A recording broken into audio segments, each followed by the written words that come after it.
You are about to witness a tale of a polite pirate adventure called Submarine. Written, directed, illustrated, for the most part, by Mr. Wyman. Your task throughout viewing this tale is to identify character traits of the main characters in the story.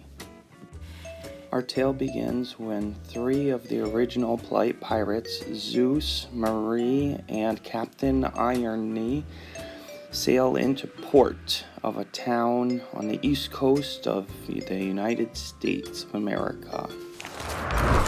"Land ho," said one of the sailors. "Oh, thank goodness, I'm so thirsty I could drink an entire ocean of water," said Zeus impatiently.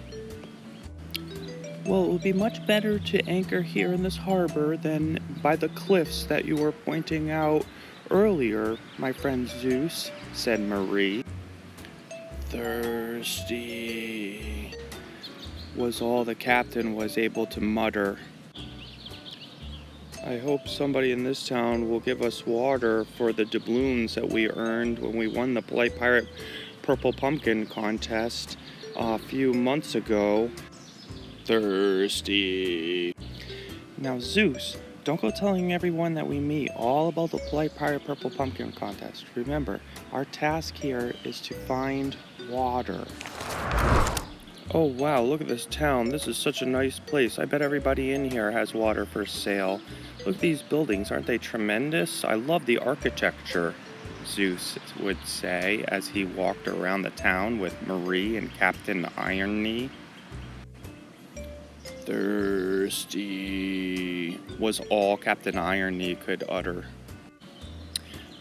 "Zeus, do not drink from that fountain. We are respectable, classy, polite pirates, and we will trade doubloons for water from someone from one of these shops. That would be the classy thing to do." Thirsty. The first place the polite pirates came to was a hardware store. They entered the store, and Zeus started telling the person behind the counter all about all of their travels around the seven seas and the gold they've acquired. Marie had to stop him. "Now, Zeus, remember our task. We are here to find water. You haven't even asked the gentleman behind the counter if he sells water yet. I'm sure he's interested in all of your adventures and the wonderful information that you're sharing with him. But let's just pick one or two important details to share and then mention that we would like to purchase some water." Zeus thought about that for a minute, and then he started talking to the gentleman behind the counter. "Hey there, good sir. We are in need of water. I am very thirsty, and my captain, thirsty, would really appreciate some H2O if you happen to have some clean water for sale, because we've been sailing for like a year, and we just recently have emptied our last barrels of water, and we haven't had any for probably a couple days now. And you know, water is the most important part of the body, or most important element for the body. We are made of 75% of water." Zeus, remember, just the main details." "Oh, right, Marie. Anyways, do you have some water for sale?" "The hardware store didn't have any water for sale, Captain." Thirsty. "But they sure did have a lot of great hardware. In fact, there were many things for the ship that I could see us needing in the future. I saw a saw and hammer and nails and such like that." Zeus couldn't help filling the captain's ear with all kinds of information about the things that were being sold in the hardware store. The captain could only say, "Thirsty." So Marie suggested, "Let's go over to this other store. Maybe they'll have some water for sale." "Oh, okay. I think they might have more than just water, but we'll check it out. I think I see some musical instruments in the window. I love music. Did I ever tell you guys that I used to play?" The polite pirates spoke with a man outside the store, and Again, Zeus started telling the man all about the different music that he's heard in his travels around the seven seas, while Marie, getting right to the point, asked the man if he sold any water because they were very thirsty. The next place the polite pirates came to was none other than a boat store, and Marie turned to Zeus and she politely suggested, "Zeus, why don't you let me do the talking this time? I think I might do a nicer job of getting right to the point." Zeus thought about that for a few seconds. He thought about all the wonderful adventures he'd been on and how much he appreciated Captain Irony and the things that the captain had taught him. He wanted to share all those ideas, all of them, with every single person that he met. "All right, Marie, I'll let you do the talking. I know you do a much better job getting to the point than I do. I just have all these wonderful thoughts that I want to share with people. And if we get in there and the person starts asking any questions, I might have to tell some tales." "But Zeus, the captain, he's so thirsty." As it turns out, the boat salesperson did not sell any water, believe it or not. However, Zeus was able to keep his mouth shut while Marie communicated the need for water until I couldn't help myself. He started asking me what I knew about boats, and oh my goodness, I just had to tell him all about our schooner and the sails and the masts and all the adventures we had been on. I think Marie was getting a little bit upset. Yes, a little bit upset. So I suggested that I'd have to share the rest of my tales another time. I think the boat salesperson really appreciated it. Thirsty. Although the boat person wasn't able to sell the polite pirates any water, he was polite enough to suggest a place down the street that did have some water for sale.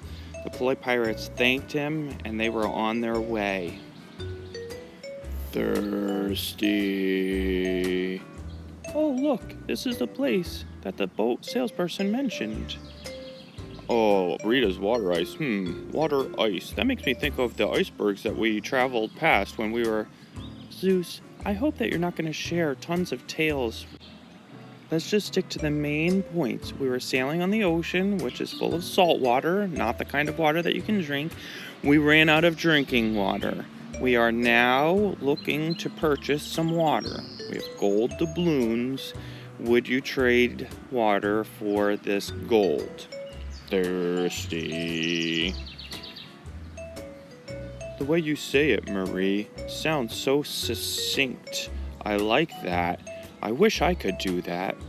Well, Zeus, you need to just work on not adding all those superfluous details. Yes, they are interesting and fun, but we need to get some water. Look at the captain. His throat is parched. Thirsty.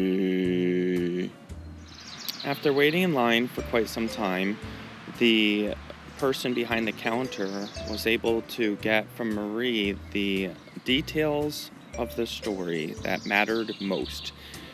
Zeus, Marie, and the captain were able to get some water and some water ice, which was rather tasty, for the polite pirates had never tasted water ice, especially from Rita's, and they were on their way. The captain, thirsty no more, and Marie, having received her water, was now able to relax and listen to some of Zeus's tales. "Oh, I have some tremendous tales. We have been on wonderful adventures." As the polite pirates sailed away, Captain Irony reflected on the day's events. He was rather impressed with Marie's getting right to the point. So impressed, in fact, he coined a new term. He reflected on the idea that she only included the main ideas, leaving out many superfluous details. Details that would have been interesting to someone interested in listening to a tale, but not important for retelling the need of the day, which was acquiring fresh drinking water.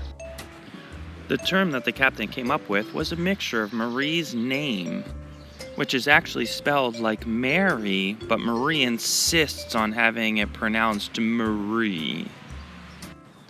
And also, the word sum for the captain suggested that what Marie was doing throughout the day was taking the main ideas and adding them together in order to make a more succinct story than a long tale. And that was getting across just the main ideas. So he decided to call it Sum Marie. And when you put the two words together, it's pronounced summary. And now that you've listened to and witnessed the entire tale of Sum Marie, what can you identify as the main character traits of the characters in this tale? How did Marie behave that was differently from Zeus? And how about the captain? All he said throughout the story was thirsty. But how did he behave at the very end of the story? What character traits could you use to describe him?